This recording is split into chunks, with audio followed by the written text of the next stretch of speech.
हाल ही में financial year 2023-24 का जो डिफेंस एक्सपोर्ट था वह 21,000 करोड़ पहुंच चुका है, जो कि अप्रोक्स 2.3 बिलियन यूएस डॉलर होता है। हर साल जो है यह आंकड़ा बढ़ता ही जा रहा है।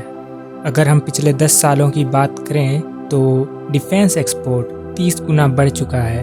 ये शोकेस करता है कि भारत का आत्मनिर्भर प्रोग्राम सही डायरेक्शन में है और हमारे इंडिजिनस इक्विपमेंट की डिमांड ग्लोबल मार्केट में बढ़ती ही जा रही है। अब सवाल ये उठता है कि भारत किन देशों को यह रक्षा उपकरण बेच रहा है। तो भारत कुल 85 कंट्रीज़ को अपनी मिलिट्री इक्विपमेंट बेच रहा है, जिसमें यूएस, यूके और फ्रांस भी शामिल हैं, जिन्हें हम डिफेंस इलेक्ट्रॉनिक एक्सपोर्ट करते हैं। वहीं Australia, Israel, Japan, Thailand, Indonesia जैसे कई देशों को बुलेट प्रूफ जैकेट्स और एमुनेशन हमने एक्सपोर्ट किया है। इसी के साथ साथ हमें जो सबसे बड़ी कामयाबी मिली है वह है हमारे फ्लैगशिप वेपन्स के एक्सपोर्ट में। पहली बार हमने दुनिया की फास्टेस्ट क्रूज मिसाइल ब्रह्मोस का एक्सपोर्ट फिलीपींस को किया है, जो उन्हें कुछ ही महीनों में डिलीवर हो जाएंगे। आने वाले सालों में वियतनाम, सऊदी अरब और इंडोनेशिया भी इसे खरीद सकते हैं।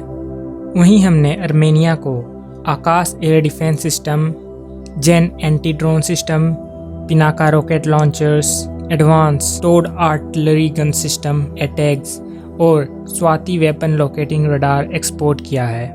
वहीं Akash defence system, LCA Tejas, Dhruv और प्रचंड हेलीकॉप्टर के लिए Argentina, Egypt, Nigeria, Philippines, Vietnam जैसे कई देश इनके प्रोक्योरमेंट के लिए इंटरेस्टेड हैं।